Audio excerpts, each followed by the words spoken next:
और मैंने एक बार बताया था, एक बहुत बड़े सेठ जी थे और वो बिहारी जी गए थे दर्शन करने के लिए।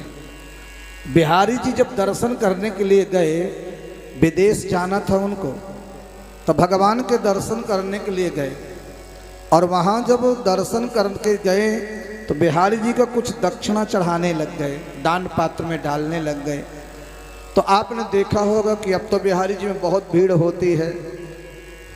पहले तो इतनी भीड़ नहीं होती थी जब हम लोग विद्या अध्ययन करते थे।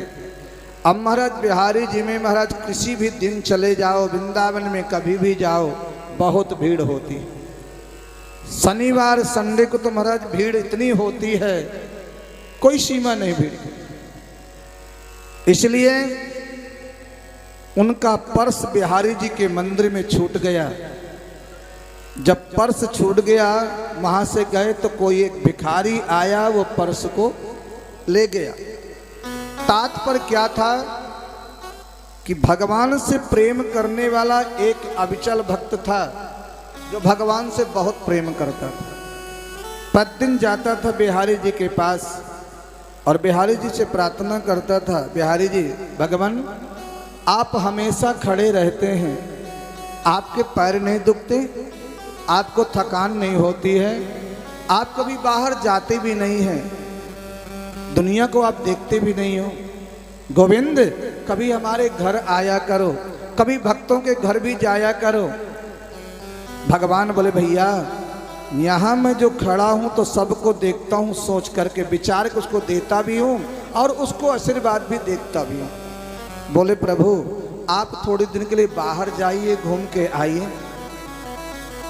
भक्त जिद्द करने लग गया, भक्त जिद्द करने लग गया। आपने देखा था जयपुर की जब रानी साहिबा बिहारी जी के पास आई ना, अब जब बिहारी जी के पास आई तो इतना प्रेम करती थी वो, इतना प्रेम,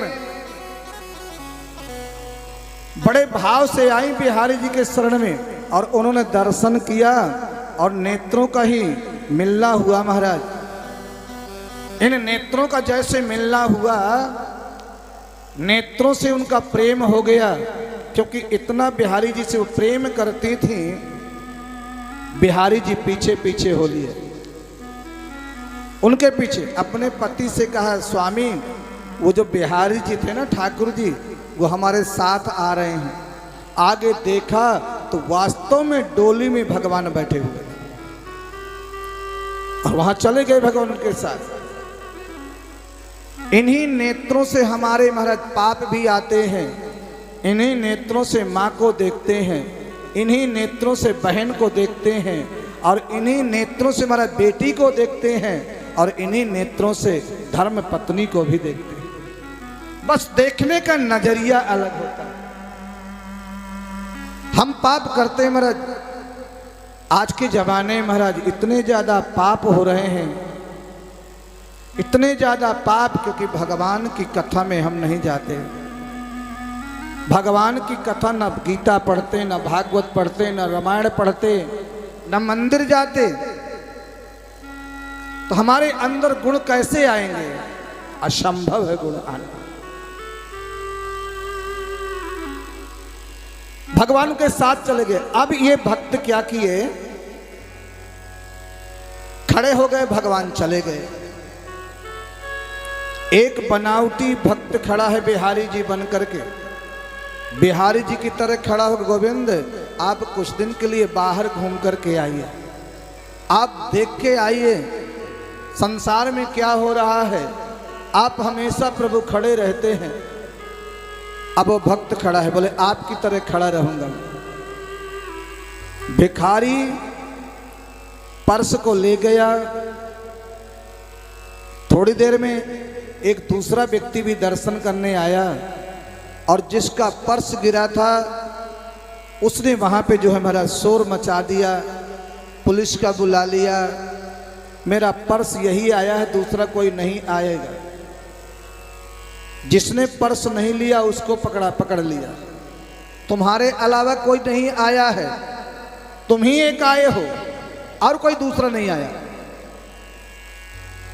तब जो बनावटी भक्त जो खड़ा हुआ था बिहारी जी बन करके, उसने कहा उसे बोलना पड़ा, बोले महाराज मैं बताता हूँ, मैंने देखा है एक भिखारी पर्स को ले गया है, इसने पर्स को नहीं लिया। भिखारी पकड़ा गया, पर्स मिल गया। जब भगवान वापस आए, भगवान ने कहा भैया ठीक रहा क्या, सब ठीक रहा? बोले प्रभु सब तो ठीक रहा, जैसे कैसे हमने जो है संभाला बात को।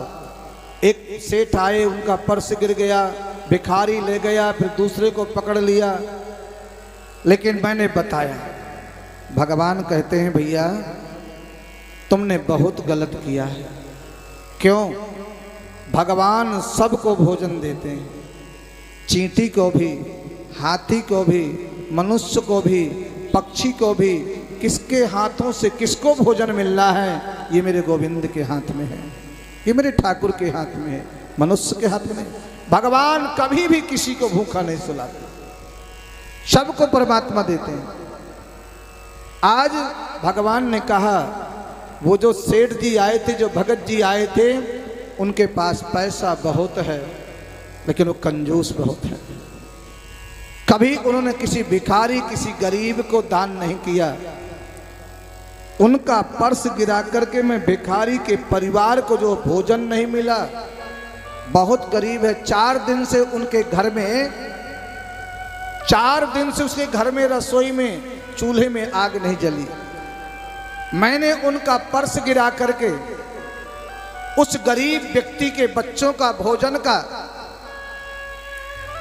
भोजन की व्यवस्था किया है।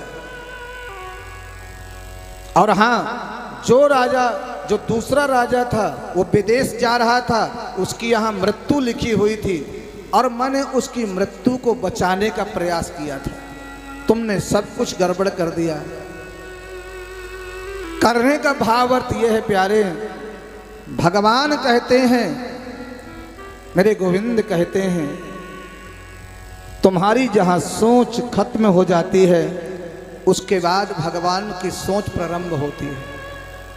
हमारी बुद्धि से भगवान की बुद्धि बहुत परे है। अनेक प्रकार के भगवान हमको बनाया है अपनी सेवा के लिए, संसार की सेवा के लिए। ये नाना प्रकार के जो रूप हैं, ये सब भगवान की ही छवि है, सबके अंदर। ऐसे बस देखने लग जाओ। जो मैं भी एक ही गांव से आया हूं, आप भी एक ही गांव से आए हैं, सब कोई आए एक ही गांव ते, उतरे एक ही घाट, और अपने अपने करनिते है गए 12 बाट। सब कोई आए हैं, सबका जन्म एक है, लेकिन कर्म से सब अपने अपने दो। आपने देखा होगा कर्म जो है, अब एक छोटा सा बच्चा जब जन्म लेता है तो वो तो हमारा शुरू से ही अरबोपति में जन्म लेकर के आता है, और उसी समय में दूसरा बालक भी जन्म लेता है जो झोपड़ी में जन्म लेता है। तो इसमें कर्म का दोष नहीं। भगवान कहते हैं तुम पिछले जन्मों में जो कर्म किया है इस जन्म में मिलेगा। राजन तुम याद रखो, तुम्हें भगवान को प्राप्त करना है, मुक्ति चाहिए, चिंता करने की जरूरत नहीं है। मन को एकाग्र कर लो और बस सामने बैठ जाओ, चिंतन करो।